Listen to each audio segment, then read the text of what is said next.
Hi everybody out there, this is Mark Kielbaso again with Mine Rat Minerals, and today we're going to kind of show you a quick look at some of the Riemvasmaak green fluorites that come out of the Orange River, sitting in the Northern Cape just outside Kakamas.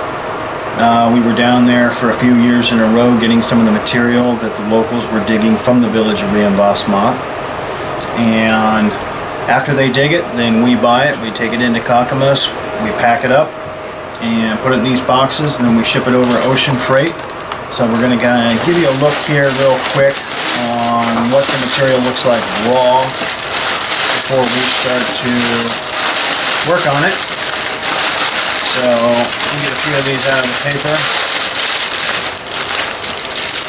and really wrap that up good. So here's a look here as it's coming out of the seams that they're digging.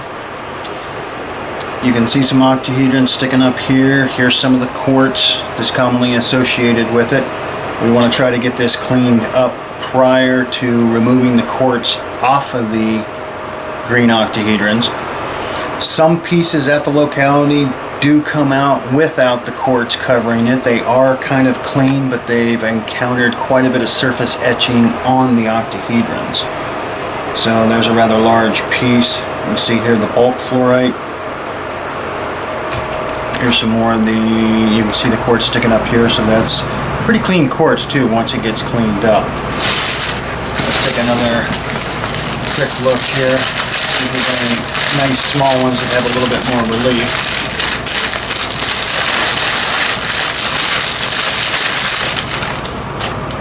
Here you can see the outline of the octahedrons. Mud needs to come off, of course.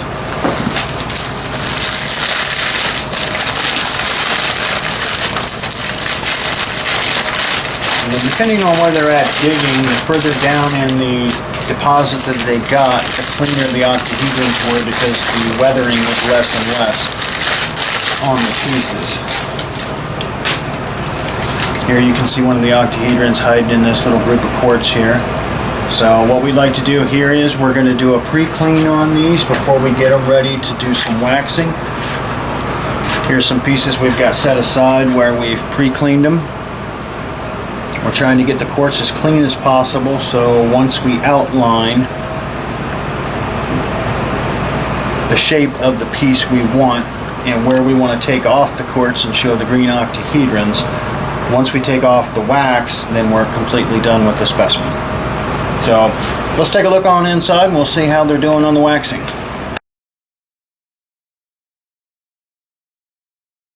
Hey everybody, here's a piece that we forgot to show you there just in the earlier installment on how large the pieces get. This one came wrapped up in its own box. This is a piece out of the deposit with crystals up to about 7 inches tip to tip. It's pretty well completely crystallized all the way around, of course with some areas that are going to be better than other areas. One interesting thing about pieces like this is, I was mentioning to Elvis, our cameraman here a few minutes ago, is at the locality, anytime you saw the really white quartz instead of this deep saturated color up here, the elements have gotten between the quartz and the fluorite. So a lot of times at the shows when you see the clean pieces, some of them have kind of an etched luster or etched faces. That's because over the millennia that these were sitting in the ground with the mud, the elements were working between these two. Whereas up here, you've got still a tight suture fit between the fluorite and the quartz. So this is normally when you'll get the more transparent octahedrons and a very smooth face. So let's go ahead and put this back, and we're going to head on inside and we're going to take a look at the waxing process and how we outline the pieces to end up giving you a finished product in the store. Hi everybody, it's Mark Kielbaso again. We're back with the Riemvasmaak green fluorite octahedrons from the Orange River, and here we have some pieces like we showed you in the back that have been pre-cleaned. They're waiting to be cut out with the wax to kind of show what the piece is going to look like when it's done after we take off the quartz from the green octahedrons and hopefully leave the good quartz crystals as a contrast. So we're going to step back here. We've got one of our employees here, Sally Lugo from the University of Arizona. If you want to say hi, Sally, she's studying journalism and photography, and you're a sophomore this year, right? Yeah. Okay, great. So what's happening is Sally takes the pieces that we showed that were slightly pre-cleaned, and then she comes in and kind of cuts in the desired look she's looking for. She covers up the quartz she wants to keep on the finished specimen.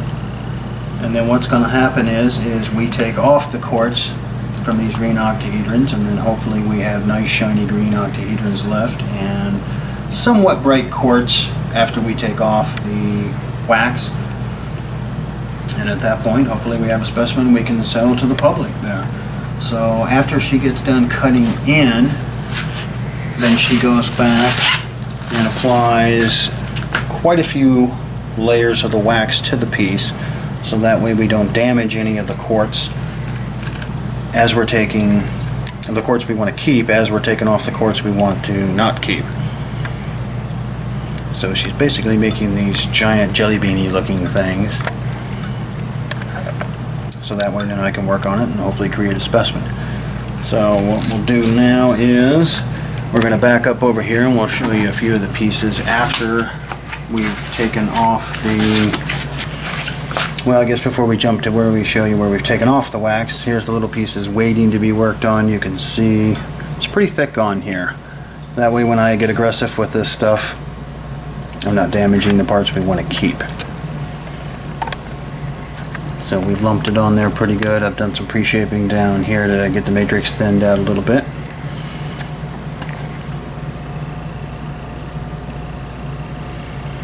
So now we'll move on here and we'll show you what everybody wants to normally see at the show.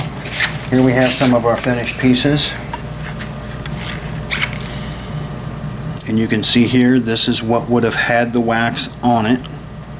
This is what we wanted to keep as we were removing the quartz from off of the green octahedrons.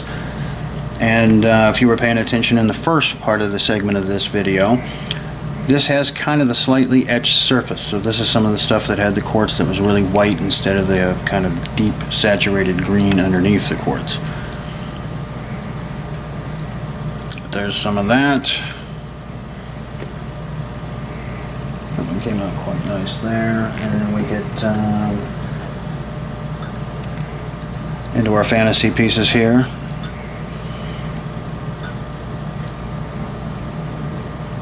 This one came out particularly good, but you can see here we just kept the quartz on the lower part, give a little bit of accent to the octahedrons up here. And these are pretty sharp, so there wasn't much etching done on these. And this was a particularly nice large piece here that actually turned out to be quite interesting, because this part of the quartz is actually a cast